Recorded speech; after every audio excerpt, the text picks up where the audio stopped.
Here we go, football 24/7 with NFL insider John McMullen. The NFL trade deadline has officially come, and it is now gone, Johnny Mac. But there was a trade. The Eagles snuck one in before the 4 p.m. deadline. A blockbuster, Krause. Fletcher cut. No, I'm just kidding. No. I'm just kidding. Kary Vincent Jr. Who? Who? The Eagles' latest cornerback. Number 8 on the 53-man roster, by the way. 9, if you want to count Craig James, who's on the practice squad. So another young corner for the Eagles. Okay. A trade to make a trade. What did they give up? A draft pick in next year's draft?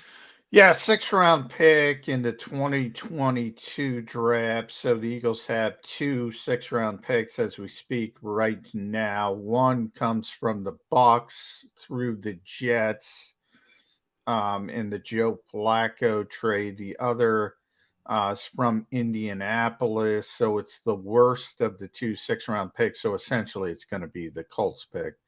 That goes back to the Denver Broncos for Kary Vincent Jr. From LSU in the same secondary. The Eagles drafted Jacoby Stevens from LSU in the 6th round this year, who played safety at LSU. They shifted him to a linebacker. He's on the practice squad. So, yeah, I mean, he can run. He was on the LSU track team. So he's a sub 4.4 guy.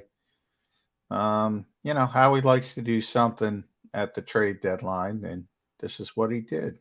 Well, completes his in-season trading efforts that started with Zach Ertz, moved on to moving Joe Flacco, and now this final trade at the wire, at the buzzer. Are we any better off than before they all started?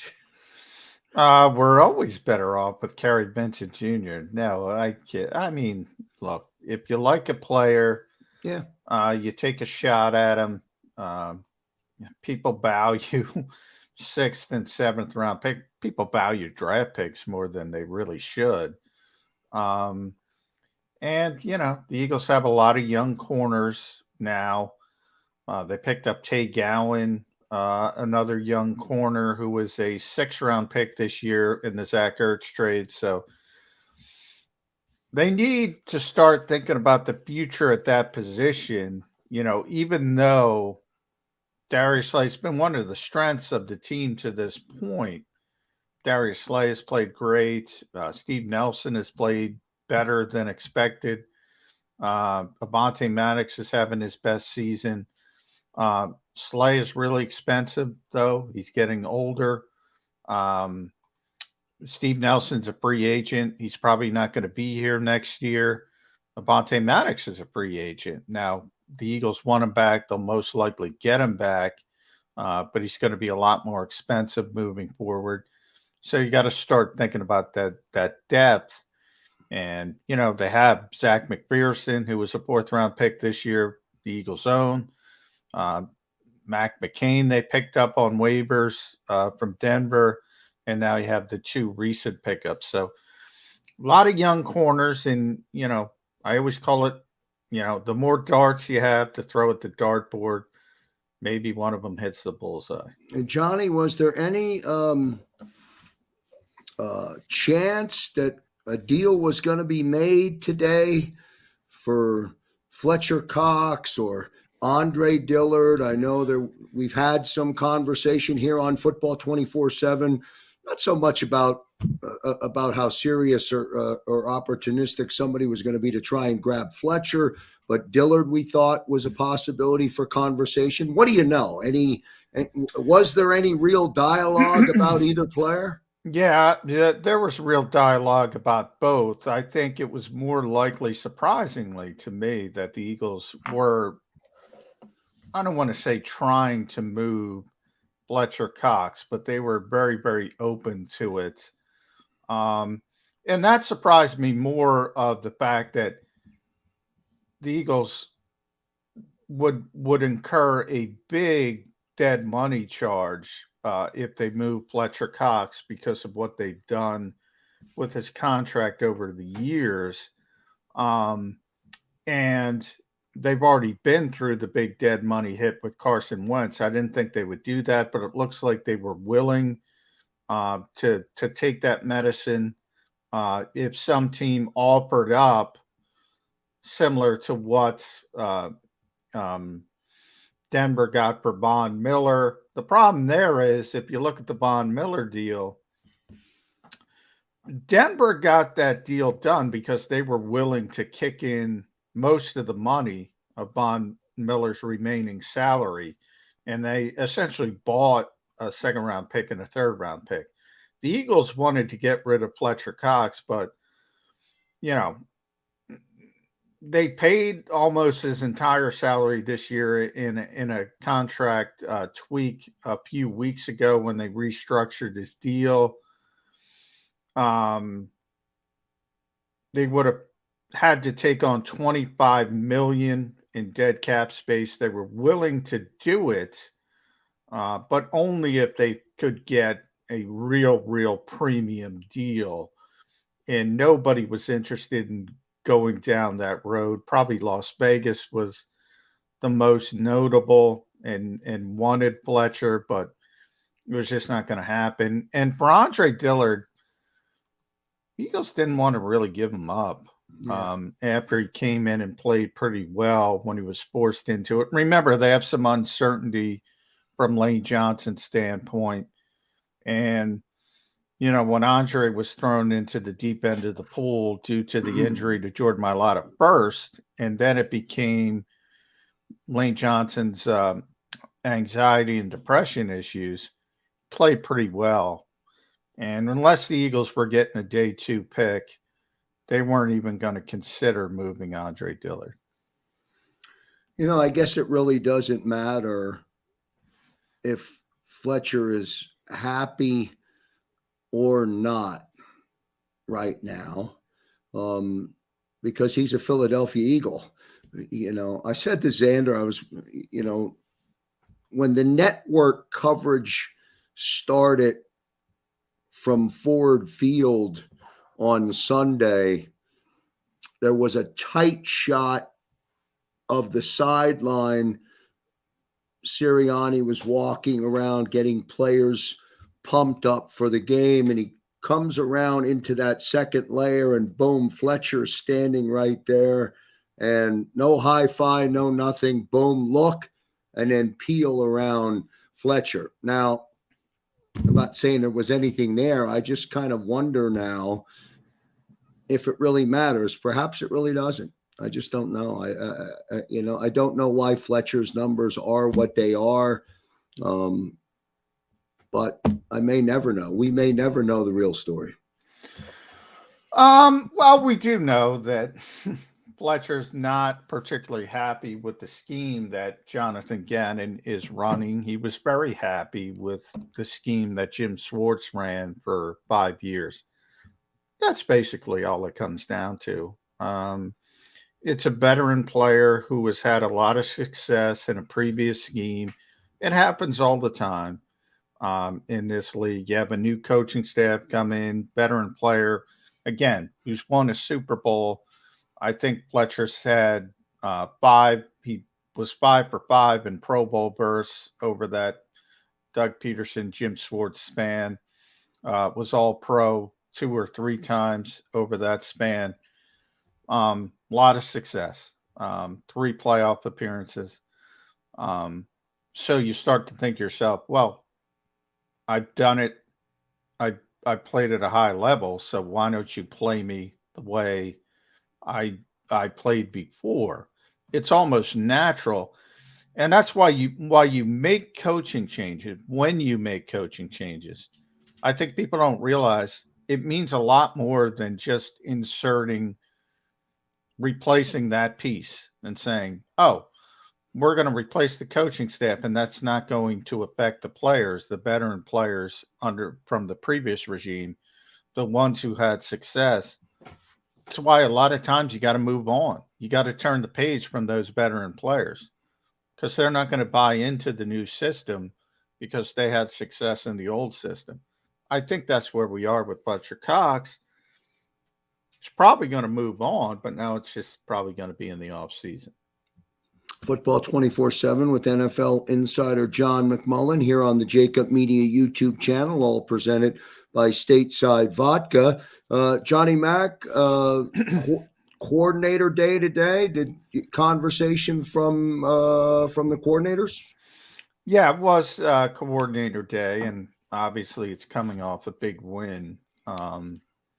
So a little bit more, people a little more pep in their step, so to speak. But in the case of Jonathan Gannon, he's always got a pep in his step. That's just a real high energy guy. I think, there was a lot of talk about the Chargers because, again, that Lions game, I kind of talked yesterday about the show, a bit of an outlier. I think the Eagles realize it as well. But for many reasons, because the Chargers are such a big part of Nick Sirianni's history. That's really where he started to become a coach on the quick path to being a head coach in this league. Shane Steichen, who was the offensive coordinator there last year with Justin Herbert as a rookie, and Herbert obviously the rookie of the year. And then Jonathan Gannon. Jonathan Gannon has been friends with Brandon Staley, close friends, dating back to when they were 10 years old in the Cleveland area. They grew up together. They played AAU basketball together. Jonathan is the godfather of Brandon's third child. They were in each other's weddings. So there was a lot of connection between the Chargers and the high profile Eagles coaches, the head coach, the offensive coordinator, the defensive coordinator. Well, the game on Sunday, Johnny Mac, which means they've already turned the page on that outlier in Detroit. The game on Sunday will be very different. It will be a much better gunslinger than the Eagles had to defend against Jared Goff. Yeah, no doubt about it. And that's why I think Shane Steichen is really important this week, not only for his typical role, but, the defensive coaches are all stopping by and asking him, what does Justin Herbert like to do? What is he comfortable doing? What did you have him to get him rolling? And it's a nice sort of advantage to have because maybe nobody knows Justin Herbert as well, at least on the professional level, as Shane Steichen, because even the coaching staff now, which is new with Brandon Staley and Joe Lombardi, they haven't been with Herbert as long as Steichen, who got a full season with him. So he knows what he likes to do. He knows what he's comfortable doing. And the Eagles are hopeful that might give them a little bit of an advantage when they're facing a really, really talented quarterback. Justin Herbert is going to be a really good quarterback in this league for a really long time. John, what makes him? What do you like most about him when you watch him play? What puts him in your mind in that conversation already? And as they say in this league, he can sling the football. I mean, he is 6'6". He can throw. He can make every throw anywhere on the field. And when you talk about arm strength, Nick Sirianni describes it when it comes to quarterbacks.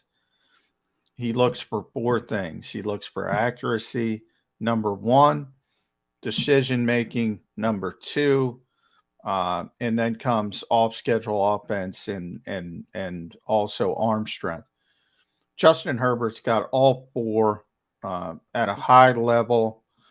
Even though you don't think of him, he's not a running quarterback, but he can still move. He's athletic enough. When you think about the Aaron Rodgers types of the world who can just move and manipulate the pocket. And for a second-year player, he's way ahead of the curve. He's not every young quarterback has a learning curve, and he's still in that learning curve. He struggled a little bit over the last 2 weeks, but long term, I don't know anybody in this league that doesn't think Justin Herbert's going to be a superstar, and he is going to be a superstar. Well, good stuff from John McMullen. The Eagles and the go back to work tomorrow. They'll insert the game plan for Sunday. That begins tomorrow. What will the offensive game plan be, John, when they go back to practice? Everybody now is going to expect the football team to run the football. Well, they always want that. But this is a week where they should continue to run the football, even without Miles Sanders again, because the Chargers are the worst team in the NFL, defending the run.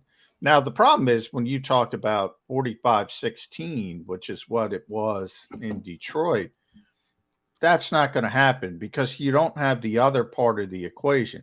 Detroit wasn't capable of scoring points. Right. The Chargers are capable of scoring points, and they are going to score some points. So you can't just run the football. All of a sudden, we talk about the Eagles all the time. The Eagles are a team that needs to play with the lead, So it comes down, Jody McDonald and I have talked about this on Birds 365. This is another game. If you win the coin toss, you shouldn't defer. You should take the football and try to get a lead and play from where you're comfortable. Because the worst thing that could happen is you win it, you defer like teams typically do. The Chargers get the football, they go right down the field and score. You're already behind the 8 ball. You're already thinking about Jalen Hurts throwing the football, trying to match Justin Herbert. If you're going to do that, you're going to lose this football game, period. End of sentence. You can't match him from a pass-per-pass standpoint.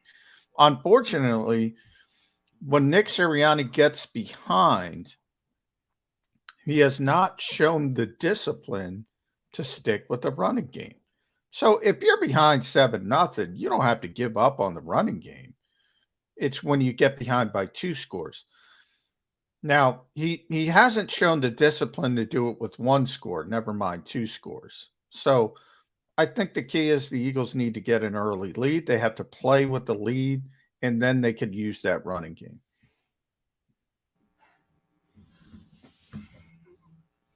How far down in the game, John, do you anticipate the Eagles falling behind in this contest? Are they, Well, I mean, that's why I say they should, and you have to win the coin toss, obviously, but you're probably going to get the football when you look at it from this standpoint. If the Chargers win the toss, they're probably going to defer. So you're going to get the football first anyway. Now, the problem is if the Eagles win the coin toss, they will probably defer. They should go into this game knowing that they're going to get the football first. Because Nick Sirianni, if he wins the toss, should take the football. If the Chargers win the toss, they're going to defer. So you're going to get the football. I want to get the lead if I'm the Eagles. And I want that opportunity to have the football first. In theory, they should have that opportunity no matter what. I'm not sure they'll take it. That's the problem. If they do get behind by 2 scores, the game's probably over. I'm going to be honest. and I'm talking 10-0. Game's probably over. Because he is not, until I see him show the discipline to not go away from the running game, I can only assume he's going to go away from the running game. And if it turns into a passing game, and if you're being honest and you're saying, well, the other side has Justin Herbert and you have Jalen Hurts, you know who's winning that. You know who's winning that. And if you don't, you're wearing the Eagles glasses. I had those on yesterday. I took them off when the show ended. Johnny Mac, let me ask you about on the defensive side of the football. Will Jonathan Gannon, because of the quarterback he's facing on Sunday, will he revert back to playing the scheme that he's used against some of the other good quarterbacks that he's faced so far? Well, that's the concern. That's the concern. But he is young. You know, he doesn't have the experience of Tom Brady, obviously. You do. So there should be a happy medium, similar to the offensive side of the ball. Look, he's going to play some cover 2 because Herbert is capable of getting the football down the field. So you're going to see some cover 2. What you don't want is 85% cover 2. You want to mix it in with some different looks, some pressure looks, and see if you can get a young quarterback off his stride. The Baltimore Ravens were able to do that a couple weeks ago. And, you know, maybe Jonathan Gannon should be looking at that game and trying to figure out, okay, what did Baltimore do to get Justin Herbert off his stride and try to duplicate that a little bit, understanding, you know, they don't have the linebackers Baltimore does. They don't have the ability to rush the passer up from a blitz standpoint that Baltimore does. But you can work some things in there, and you have to have a happy medium. But, yeah, there's going to be more cover 2 than you saw in Detroit because Detroit didn't have the ability to get the football down the field. So the Eagles felt comfortable to get out of those looks.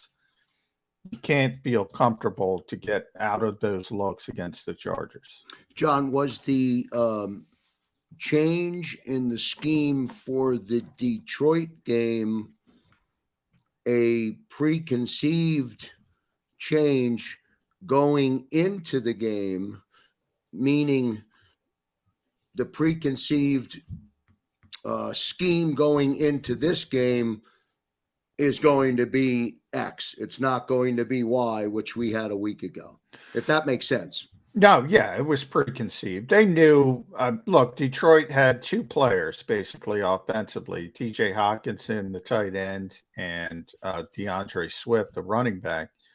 Their receivers were Khalif Raymond and a rookie 4th-round pick, Amon-Ra St. Brown. This week it's Keenan Allen, it's Mike Williams, it's Jared Cook, it's Austin Eckler. It's a lot different. The Chargers can attack you at every level successfully, and that's why you have to be a little bit more concerned. Now, the right side of their offensive line is not great. If I'm the Eagles, if I'm JG, I'm going to look at that and say, all right, you know, what can we do to generate pressure off that right side and try to get Justin Herbert hurried up a little bit, uncomfortable. And they're, you know, if you look at the Chargers games, they've had games where they've scored 20 points, 17 points.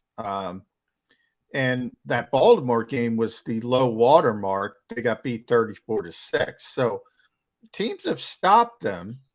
You know, they have other games where they're Their high water mark is 47. You have a 30, 28, 24. So, you got to find a way to keep them near 20 to 23 points if that's possible. And then I think you'd have a chance to win the game. Well, if you go back and watch the head coach of the Philadelphia Eagles address the team in the locker room in Detroit after that win, I think this coaching staff feels really good about themselves, about the win, and about going into the game on Sunday. And if they're feeling good, that will help me feel good, because I want them to win the damn game on Sunday and get pick up win number 4, especially after I watched the Giants last night. Hey, that last spot is in reach, Johnny Mac. Yes, it is. Carolina is the 7th playoff team as we speak. They are 4-4. So the Eagles are a game behind. Now they lost. They actually beat Carolina as well. So they have the tiebreaker. Now there's other teams. San Francisco, they lost to. So you have to worry about it. But, I don't want to go all Jim Mora and start talking playoffs just yet. Yeah, I mean, the Lions are 0-8 for a reason. Right. I get it. As I said, the Eagles deserve credit for taking care of business on a business trip. They deserve credit for that. But if you use Jalen Hurts as never get too high, never get too low, you gotta add the context into it and say it's not a very good football team. The Chargers are not a great football team. They're beatable, but they're a good football team. And it's not going to be as easy. Let's put it that way. Johnny Mac, as we come to an end on Football 24/7 here on the JAKIB Media YouTube channel, we did get a reminder today from the Henry Ruggs situation that occurred in Las Vegas. You feel for the family of the individual. I don't know a lot about the story, but we did get a reminder that athletes are people who play games for a living. The people are important, and so are their actions. The games ultimately are not. Sad story out of Las Vegas today. Yeah, really sad story when you talk about obviously someone losing their life, and that's the more important part. You see somebody who has all the means in the world, to get a ride, to call an Uber, to call a Lyft, even if he didn't have the NFLPA's ability to call a ride at any time. It's unfortunate. Happened to Dante Stallworth, but now, we're talking about Henry Ruggs, who's a really close friend of Devontae Smith, and they were roommates at Alabama together.